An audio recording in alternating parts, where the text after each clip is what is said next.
திராவிட model 2.0 அமைந்தால் 1000 ரூபாய் உரிமை தொகையை 2000 ரூபாயாக உயர்த்தி வழங்குவோம் என்று முதலமைச்சர் உறுதிபட கூறியிருக்கிறார். இந்த நிலையில் நம்மிடையே கருத்துக்களை பகிர்வதற்காக விசிக நாடாளுமன்ற உறுப்பினராக இருக்கக்கூடிய ரவிக்குமார் அவர்கள் இணைப்பில் இருக்கிறார்.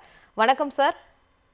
வணக்கம் சார், தொடர்ந்து ஒன்றிய அரசாங்கம் 100 நாள் வேலை திட்டம், நம்மளுக்கு கொடுக்கக்கூடிய நிதி, ஏழை எளிய மக்களுக்கு பயன் தரக்கூடிய நிறைய திட்டங்களை நிறுத்தக்கூடிய நிலையில, முடக்கக்கூடிய நிலையில தமிழ்நாடு அரசு தொடர்ந்து வளர்ச்சி பாதையில் வளர்ச்சி அரசியல் செய்து வரக்கூடிய சூழ்நிலையில் இன்று 5000 ரூபாய் மொத்தமாக மகளிர் உரிமை தொகை வழங்கப்பட்டிருக்கிறது தமிழ்நாட்டு மகளிருக்கு. உங்களுடைய பார்வை?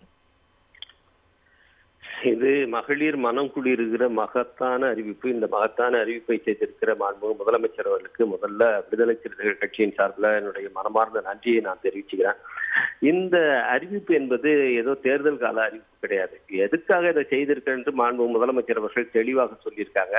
இந்த 3 மாசமும் தேர்தலுக்கு காரணம் காட்டி எப்படியாவது இந்த பணம் கோவை சேர விடாம தடுக்கணும்னு பிஜேபியும் அவங்களுடைய கூட்டணி கட்சிகளும் முயற்சி பண்ணாங்க. அதுவும் வழக்கு தொடர பார்த்தாங்க. இந்த செய்தி கிடைச்சதுனாலதான் நாங்க இன்னைக்கு முன்கூட்டியே இந்த பணத்தை கொடுக்குறோம் அப்படின்னு அவங்க தெரிவிச்சிருக்கிறாங்க.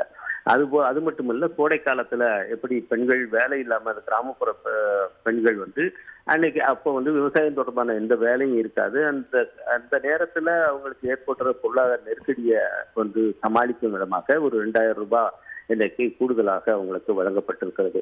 இந்த 5000 ரூபாய் என்பது ஒரு சாதாரணமான ஒரு தொகை கிடையாது. இன்னைக்கு கிராமப்புற பெண்கள்லாம் எந்த அளவுக்கு சந்தோஷமா இருப்பாங்கன்னு நம்மளால சொல்ல முடியாது. அவ்வளவு பெரிய ஒரு மகிழ்ச்சியை கொடுக்கிற ஒரு அறிவிப்பு இது. ஏன்னா பெண்கள் கையில ஒரு 100 ரூபாய் கொடுத்தாலும் அது ப்ரொடக்டிவா தான், அது ஒரு பயன்பாட்டு ரீதியில தான் செலவிடப்படும். அது அனாவசிய செலவாக அது எங்கேயுமே போகாது. அது கல்விக்கு செலவாங்க, குடும்பத்துடைய அடிப்படையான அவசரமான செலவுகளுக்கு தான் அதை பயன்படுத்துவாங்க. இன்னும் சொல்ல போனா அது சேமிப்பாகவும் மாறும். இன்னைக்கு இந்தியாவில் அதிகமாக ஒரு சேமிப்பு பழக்கம் கொண்ட ஒரு மாநிலமாக தமிழ்நாடு இருக்கிறது. அவங்க பல விதங்கள்ல அதை சேமிக்கிறாங்க. அந்த விதத்துல இன்னைக்கு இந்த பணம் ஒரு மிக முக்கியமான ஒரு பொருளாதார மாற்றத்தை கிராமப்புற பொருளாதாரத்துல ஏற்படுத்தும். அது அது அது எல்லாத்திலையும் ஒட்டுமொத்தமாக தமிழ்நாட்டு பொருளாதார வளர்ச்சியிலும் அது எதிரொலிக்கும். அந்த விதத்துல இது ஒரு மிக முக்கியமான பொருளாதார நடவடிக்கையாகவும் இருக்கிறது என்று நான் பார்க்கிறேன்.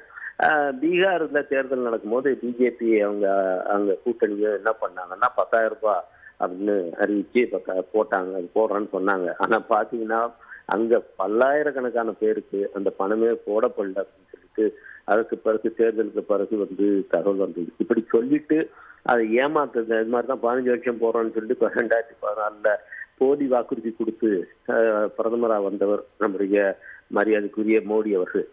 ஆனா இந்த 15 லட்சம் எங்க போச்சு? 15 லட்சம் இல்ல, 15,000 இல்ல, 15 ரூபாய் கூட யாருக்கும் கொடுக்கல.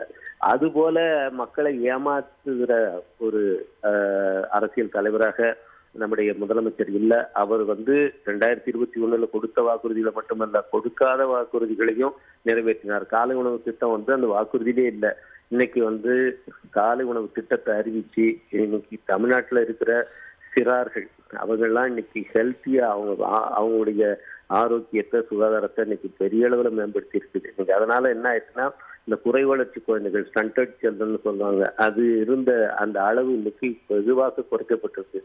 அது அவங்களுடைய கல்வி வளர்ச்சியிலையும் அது ரிஃப்ளெக்ட் ஆகுது.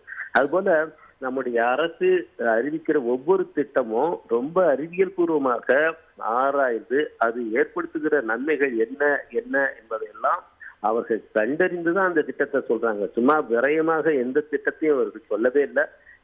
நம்மள தமிழ்நாடு அரசு இன்னைக்கு நிறைவேற்றி வருகிற எந்த திட்டத்தை எடுத்தாலும் அது அறிவியல் பூர்வமாக டெஸ்ட் பண்ணப்பட்ட ஒரு திட்டம். அது மக்களுடைய வளர்ச்சிக்காக, இந்த தமிழ்நாட்டுடைய வளர்ச்சிக்காக இது பயனளிக்கும் என்று அது பரிசோதித்து எடுக்கப்பட்ட முடிவாக அந்த திட்டமாக தான் அது இருக்கு. அதுபோல இந்த 5000 ரூபாய் கொடுப்பது என்பது ரொம்ப சாதாரணமான விஷயம் கிடையாது. இன்னைக்கு மிகப்பெரிய ஒரு அறிவிப்பு. நம்முடைய மாண்புமிகு முதலமைச்சர் அவர்கள் மகளிர் உரிமை திட்டத்தை அறிவிச்சப்போ எதிர்கட்சியில இதே எடப்பாடி பழனிசாமி அவர் என்ன சொன்னார்னா, அது எப்படி செய்ய முடியும், பொருளாதார இதுவே இல்லை, வாய்ப்பே இல்லை, செய்யவே முடியாதுன்னு சொன்னார். ஆனால் அதை செய்து காட்டியவர் நம்முடைய முதலமைச்சர். அதுக்கப்புறம் என்ன ஆச்சு? பாஜக ஆட்சி இதெல்லாம் இந்த ஃப்ரீபி கொடுக்கறது, இதெல்லாம் இந்த இலவசங்களை கொடுக்கறத தடை செய்யணும் உச்ச நீதிமன்றம் வரைக்கும் போனது. பாஜக ஆட்சி போனாங்க. அப்படியெல்லாம் போய் இலவசங்களுக்கு எதிராக நாங்க இருக்கிற ஒரு கட்சின்னு சொல்லிக்கிட்டு அதுக்கப்புறம் என்ன தமிழ்நாட்டில் நடந்த இந்த வெற்றியை பார்த்ததுக்கு அப்புறம் என்ன பண்ணாங்கன்னா ஒவ்வொரு மாநில தேர்தலையும் முந்திக்கிட்டு முதல் அறிவிப்பு செஞ்சுதான் நாங்க வந்தா இது மாதிரி மாதம் மாதம் பணம் தரோம்னு அறிவிப்பு செஞ்சதே பாஜக தான். அறிவிப்பு செஞ்சதோட சரி, அதுக்கப்புறம் அவங்களால பணம் கொடுக்க முடியலங்கிறது வேற விஷயம். இன்னைக்கு இது ஒட்டுமொத்தமாக இந்தியாவுக்கே ஒரு மாடலா மாறிடுச்சு. அதுக்கப்புறம் காங்கிரஸ் கட்சியும் தன்னுடைய தேர்தல் வாக்குறுதியில் அதுதான் செஞ்சது. கர்நாடகாவில் அவர்கள் வெற்றி பெற்றதுக்கும் தெலுங்கானாவில் வெற்றி பெற்றதுக்கும் முக்கியமான காரணம் அந்த பெண்களுக்கு நாங்க மாதம் மாதம் இந்த தொகை தருவோம் என்ற அறிவிப்பு தான்.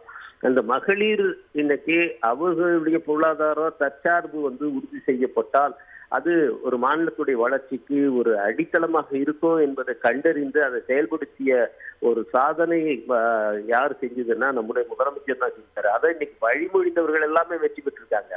இங்க மட்டும் இல்ல, இன்னைக்கு அயல் நாடுகள்ல கூட இந்த திட்டம் பின்பற்றப்படுதுன்னா இது இந்தியாவுக்கு மட்டுமல்ல உலகத்துக்கே ஒரு முன்னோடியாக ஒரு முன்மாதிரியாக திட்டங்களை வகுக்கிறவர் நம்முடைய முதலமைச்சர். இன்றைக்கு 5000 ரூபாய் இன்னைக்கு அந்த அறிவிப்புங்கிறது எவ்வளவு பெரிய ஒரு மகிழ்ச்சியை தருகிற ஒரு அறிவிப்பு.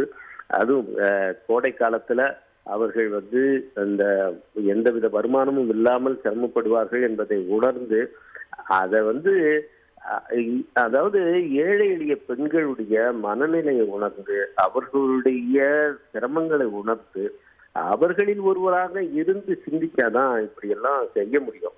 அப்படி ஒரு அவர்களுடைய சகோதரன் என்கிற நிலையில இன்றைக்கு இந்த திட்டத்தை இந்த அறிவிப்பை நம்முடைய முதலமைச்சர் செய்திருக்கிறார்.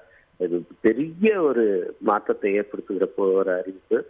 இன்னைக்கு அடுத்து வரப்போகிற ஆட்சியில 2000 ரூபாயாக இதை உயர்த்தி தருவோம் என்று நம்முடைய முதலமைச்சர் சொல்லியிருக்கார்.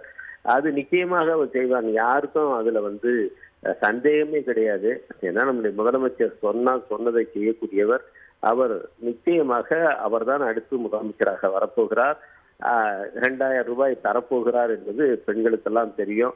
அவர்கள் நிச்சயமாக இந்த ஆட்சியை மீண்டும் தமிழ்நாட்டில் அவர்கள் கொண்டு வருவார்கள். இந்த திட்டத்தை அறிவித்த முதலமைச்சர் அவர்களுக்கு என்னுடைய நன்றியை நான் மீண்டும் தெரிவித்துக் கொள்கிறேன். ஆக்கப்பூர்வமான திட்டங்களையும் அதன் செயலாக்கத்தையும் தொடர்ந்து செய்து வருகிறது திராவிட மாடல் அரசு. உலகத்திலேயே ரோல் மாடல் அப்படின்னா திராவிட மாடல் அப்படின்ற உங்களுடைய கருத்துக்களை பதிவு செய்தமைக்கு நன்றி சார். நன்றி.